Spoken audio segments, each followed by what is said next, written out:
Hey guys, good evening. Welcome back. We don't really have any new major news, so I'd like to just go over some key things with you and go over some Q&A on the comments from the last two videos I did. I'd also like to show you how much one of the local gurus out there is a con man. So you guys know Mr. Frank 26. He asks people to pay him $10 a month for his team chats that he charges for every Friday. Well, guess what, guys? You guys know on Friday morning, I put out a video where I simply said, "Hey, you know, Iraq most likely will be finishing the budget right at the same time they're changing the rate, so that way the public eye can't see the figures in it." Okay, I did that Friday morning. Friday evening, Frank puts out his paid team chat, and he steals my work and he puts it right in his video. Look at the highlighted red yellow. He says, "I am thinking, along with a few of the boys, that the 21 budget and the new exchange rate will be a simultaneous event." Nice job, Frank 26. Glad you could steal everybody else's work, as you always do, buddy. Hope that makes you feel proud. Frank, we already know you were stealing my intel last year talking about the exchange rate. Okay, Frank, you're a clueless, ignorant moron, Mr. 26. Think about this. Frank, you just came out 3 weeks telling everyone 3 weeks ago. You tried to tell everybody that Iraq just got the green light to change the rate 3 weeks ago. But Frank, you're not even smart enough to realize Iraq actually got the green light clear back on August 10th when they were removed from the OFAC list. They've been setting the stage ever since they came here on August 20th, the Iraq delegation to meet with the U.S. companies to sign memorandums of understanding for the reforms. Yeah, Frank, you're not even smart enough to know any of this. You're an ignorant, clueless moron. And your sidekick walking stick, who supposedly owned banks and ATMs, but yet a guy that owned banks and ATMs in Iraq is not even smart enough to know when their real true fiscal year is. Okay? He's also not even smart enough to know that the CBI said the rate can only change at the beginning of that new fiscal year, that he's not even smart enough to know what it is. So, Frank, why don't you stop stealing other people's intel, do your own freaking work, and be a real honest man, not a con man, you freaking ignorant, clueless moron. All right, guys, done venting. Let's move on. All right. So, guys, this was a Twitter post, just came out roughly. I think this was about a day or two ago. It's a tweet from the Iraqi government, and it says, "Setting a new exchange rate for the Iraq dinar against the U.S. dollar is part of the economic reform program adopted by the Iraqi government, which aims to address the immediate financial crisis and placing the Iraqi economy on a sustainable path." There you go. So, guys, since roughly last weekend or Monday of this past week is when they started putting a huge emphasis on the exchange rate as we approach the implementation of the budget and their new fiscal year, guys, of April 1st. There you go. Let's keep moving forward. All right, guys, I wanted to go through the comments with you just to make sure that everybody has a good, accurate understanding and no one's left behind. Okay, first one. How will the Iraqi people prosper from or benefit from the Iraqi rate change or from the rate change? Well, for one, it gives the Iraqi citizens and the government of Iraq purchase power. Okay. Now, guys, just so you know that they've devalued the currency as well as just over the last month, probably 6, 7, 8 months, they hiked their interest rate and said, "Hey, citizens of Iraq, hurry up, come into the banks. That way we can, we'll give you a higher interest rate on your deposits, whatever it was, 5 to 10%, 7 to 10%, something like that." Okay, just to get the citizens to turn in their dinar. Once they turn in their dinar and deposit it at banks, they cannot get rich off this. There's only one way for Iraqi citizens to get rich. They have to keep and exchange their 3-0 notes after the rate change. Okay, so let's look at what more we have. Currency value is based on inflation. Yep, nice job. I've been training you guys on that. Can we know the Iraq dinar exchange rate based on inflation countries? No, we can't, guys. We're not able to calculate what the rate's going to be. But as you guys know, Iraq's inflation right now is below 1%. It's very, very low. So good morning. This is from Clay. Good morning. Hope all's will have a question. Last two commentaries, correct me if I'm wrong. Seems the price of oil rises. Iraq seems less interested in increasing the rate of the dinar. As you know, is okay. I know where you're going. I know there's another guru that always preaches when oil hits higher prices, Iraq is less likely to increase their exchange rate. And guys, what it's about, oil prices needed to come up, guys, because oil was so last year. And really, guys, Iraq needed this oil surplus. They've got the cost of the reforms coming into play. Okay, so this is really going to help fund and cover the reforms. That's what this is about. It will also cover, their loss throughout last year with the very low oil prices. So, Mr. Roy, it is worth noting the IMF initiated rate changes did not occur on a Sunday. Roy and I already talked on this. Does the timing of those changes impact what we're waiting for? And guys, what the IMF did has nothing to do with what Iraq and or Kuwait did. It's simply because the IMF's fiscal year starts May 1st. Okay, Iraq is completely on par with Kuwait. Iraq and Kuwait's fiscal year, guys, I know this for a fact because I've already consulted with the Iraq government, is April through March of the following year. That's why March did their Kuwait change at the end of April to accommodate the March fiscal year. The IMF simply did all those rate changes I showed you at the end of April to accommodate their May 1st fiscal year. Okay, that's what it boils down to. Iraq will be following suit. Guys, it's real simple. Iraq's going to do their rate change on the same historical Sunday that Kuwait did. There you go. If you want to know when Iraq's doing their rate change, they're doing it on the exact same historical Sunday when Kuwait did theirs, guys. That's why I keep telling you Iraq is following in Kuwait's footsteps, okay? It's that simple. So, let's see here. Well, okay, so here's one. It's from Poshke. It says, I just hope it happens this time. Had been too many nothings for me. So, let's look at this for a second. Many people have thought through time that Iraq has delayed the rate change, okay? When you say Iraq has delayed the rate change, that's simply your opinion because Iraq already told you that they've had to have stability. So when you thought Iraq was going to do it, that, again, that's just your opinion.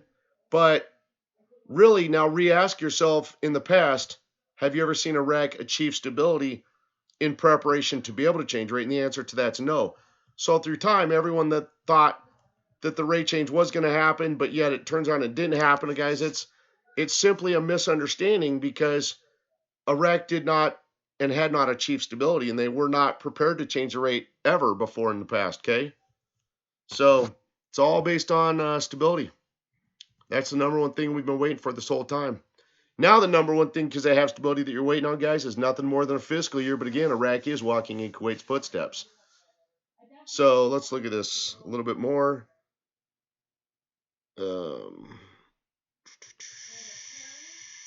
Let's keep looking.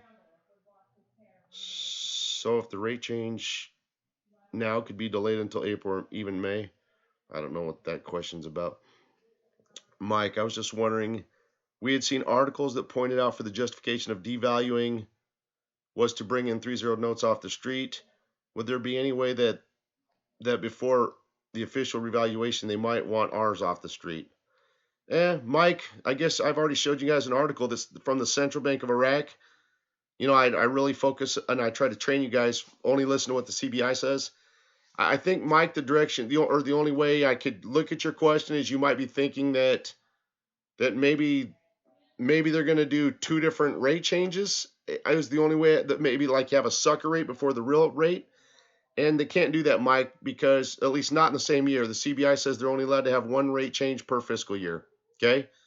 So the answer to if that's the way you're asking it, the answer is no. So let's see here. It says, Jeff, your numbers and your analogy really look promising. And you know what, guys? I'll be more than glad to share my numbers. Remember, guys, I'm not a financial advisor. Okay? And this is nothing more than my opinion. So again, my opinion is simply, guys, I strongly feel that the rate will come in around the $3.80 range. That's my personal opinion, again, because I'm not a financial advisor. Let's see here. Let's keep looking. Okay, this one here. Setting a new exchange rate for the Iraqi dinar against the U.S. dollar is part of the economic reform program. adopted by the Iraqi government, which aims to address the immediate financial crisis, placing the Iraqi economy to a sustainable path. This is what the Iraqi government said 6 hours ago. Nice work. Thanks for sharing that. So the IMF conducts a rate change at the end of April, and they are in charge of Iraq.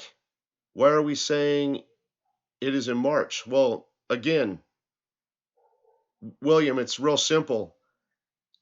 The IMF is not initiating it this time. Iraq is initiating it, for one, because unlike what Frank 26 told you, how they got the green light 3 weeks ago, they actually really got the green light back on August 8th, when the banker from our group was kind enough to tell us, the amazing banker in our group, okay, who knows what they're doing, unlike Frank's useless banker named Walking Stick that supposedly owned banks in Iraq's not even smart enough to know when the real true fiscal year in Iraq occurs.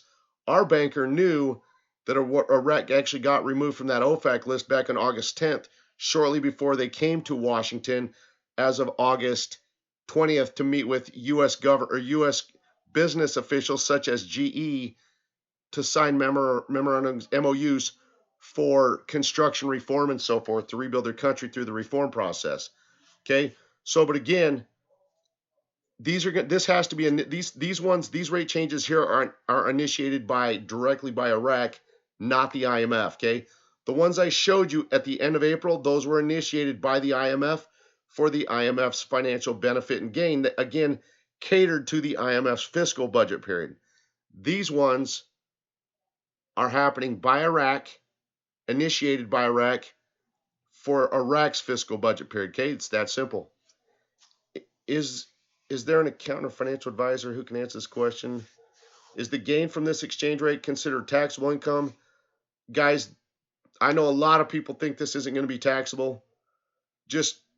It's going to be a taxable event, guys. We live in the greediest country in the world. In the United States, I promise you, this will not go untaxed, okay? Just plan on paying your taxes and getting on with your life, okay? Just keep it legal and keep it real. Okay, so there we go. All right. Anyway, guys, yeah, it looks like from that video where I tried to show you, this is the one where I tried to show you guys all that this video was when I showed you fiscal information, okay, and so forth, fiscal information to budget periods, guys, with rate changes. What I was really trying to show you, I wasn't trying to reveal anything to you as far as a time period for Iraq, okay? I was trying to show you how important fiscal periods are to rate changes, how the IMF, that's been the IMF's pattern, and that was Kuwait patterns. This video, guys, was not to give you a date. This video was not put in place to give you a time period. It was a generic video just to show you the connection and how important it is between a fiscal budget period and a rate change. That's all it was. It was very generic, just to show you the relationship, because that's what the CBI of Iraq told us. It was just generic. This video was not to give you guys any kind of dates or time frames, okay? It was just more of a informational video, okay? Just to help you with the relationship between fiscal budget periods and rate changes. All right, let's look at some more questions. Here's another video from yesterday. So give me a second here to look at some of the comments. What about the Federal Reserve payment computers? Guys, I'm not gonna get into really conspiracy theory with the timing of Iraq, guys. To me, because guys, like I just told you a little while ago in this video, Iraq already got the green light clear back on August 8th when the U.S. government removed them from the OFAC list before they came here on August 10th. They were removed from OFAC before they came here on August 20th, okay, to meet with U.S. government companies to put forward, MOUs for reconstruction in the country of Iraq, okay? They've had the green light clear since August 10th of last year when they were removed from the OFAC. I mean, to me, this is coincidental. I can't sit here and really dive into conspiracy theory on this, guys. It's not fair to you. It's not fair to, if you kind of go down that road, it really starts, if you're not careful with it, you start to misleading people. And, if you look at how a lot of some of the other gurus out there really got into talking about NESARA, GESARA, the QFS, and even guys, even regarding the QFS, I have direct contacts, guys, inside the the Federal Reserve Bank of Phoenix, Arizona, because I used to service all their equipment. I know people inside there. And then we have an individual who's the head branch manager of a bank that's in our group. I've talked to my contacts, and I also service all the one of the huge Wells Fargo cash vaults in Arizona for my day job, guys. I do very advanced with my day job, guys. I do advanced digital security, very high end security stuff. So one of my accounts that I service, guys, is a Wells Fargo cash vault. I do the Federal Reserve in Phoenix. And then, again, we have a head branch manager of a different bank, and in respect to them, I won't let that information out. I've talked to all my contacts, okay, between all the staff at the Wells Fargo cash vault to the Federal Reserve to that head branch manager of a bank. Absolutely none of them have been trained on the QFS. They've never been made aware of the QFS, and their upper leadership doesn't even know anything about it, guys. It's unheard of and unknown between the Federal Reserve Bank, the Wells Fargo cash vault, and a different bank. Okay, so I want to bring that to your attention. But anyways, certain gurus have heavily touched on these items. Okay, NESARA, GESARA, QFS, blah blah blah, and absolutely nothing has transpired or come forth on any of this. Okay, so I don't want to get into conspiracy theory and linking different conspiracy theory events to this. You guys already know Iraq got the green light back when they were removed from the OFAC on August 10th. Okay, we got that directly from our banking contact, and we shared it with you last year. That's why on August 20th, and that's how on August 20th, the Iraqi government was able to do international MOUs with U.S. companies. They had to get removed from the U.S. OFAC list, okay? And you guys already know through last year, Iraq was already removed from all the other naughty lists, the Europe, the UN, all that, okay? Let's keep moving forward, though.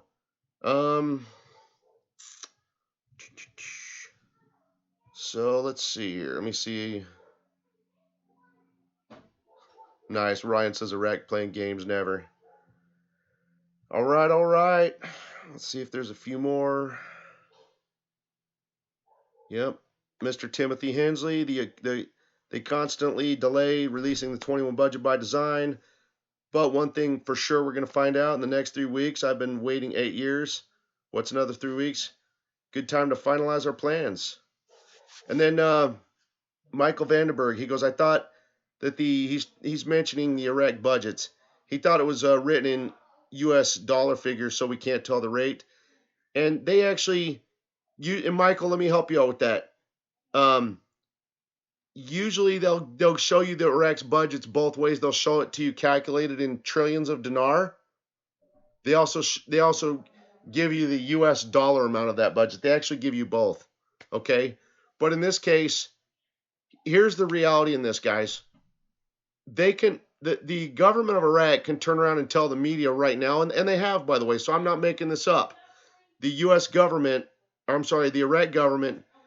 has already told the media outlets to share that the current 21 budget in Iraq is in X amount of trillions of dinar at this time, guys. But remember, that's not the legal budget. Just because the government of Iraq comes out and tells the media right now that it's X amount of trillions of dinar, okay, that doesn't mean anything at this time, because what they're hiding from us is the legal law budget, the one that gets published in the Gazette. That's the one that they need to hide from us, is the legal 21 budget that will be physically posted in their Gazette, which is our law library, okay? That's the one they're not going to show us. So again,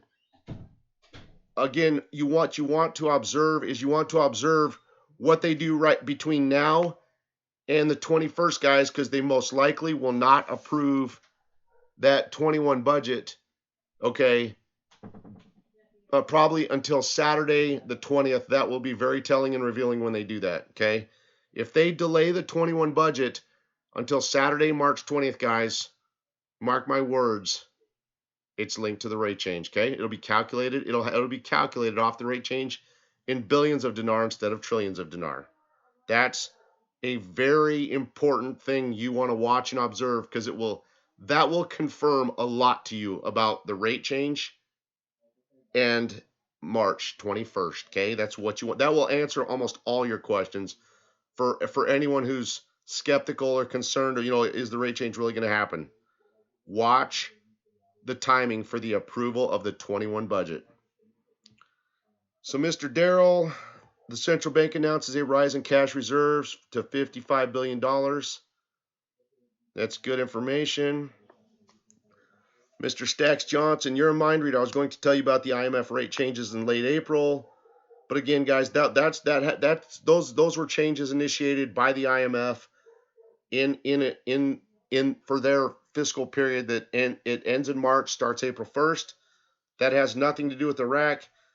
The ones that Iraq will do, guys, will be initiated by Iraq and be aligned with their fiscal period. And pretty much, like I said, guys, they're going to happen on the exact same date Kuwait's did historically. That exact same Sunday Kuwait historically did theirs. It has to be a Sunday. Okay, and that's, guys. Let me reiterate on that. We've got newbies in this, but I've told all my long timers that have been with me all through last year. I've told you all through last year the rate change could only occur on a Sunday, and then they came out on December 20th, devaluing their currency, guys. When they devalued the currency on December 20th, which was a Sunday, they pretty much confirmed and told you when they planned to change their rate. That was nothing more than a 90-day tool to reduce the large note count, or to remove the 3-0 notes within the country of Iraq from the citizens, guys. It was just a 90-day tool. So that's all it was. We are looking good. So anyway, guys, there you go. You guys are the best. God bless you guys, and have a great weekend. Take care.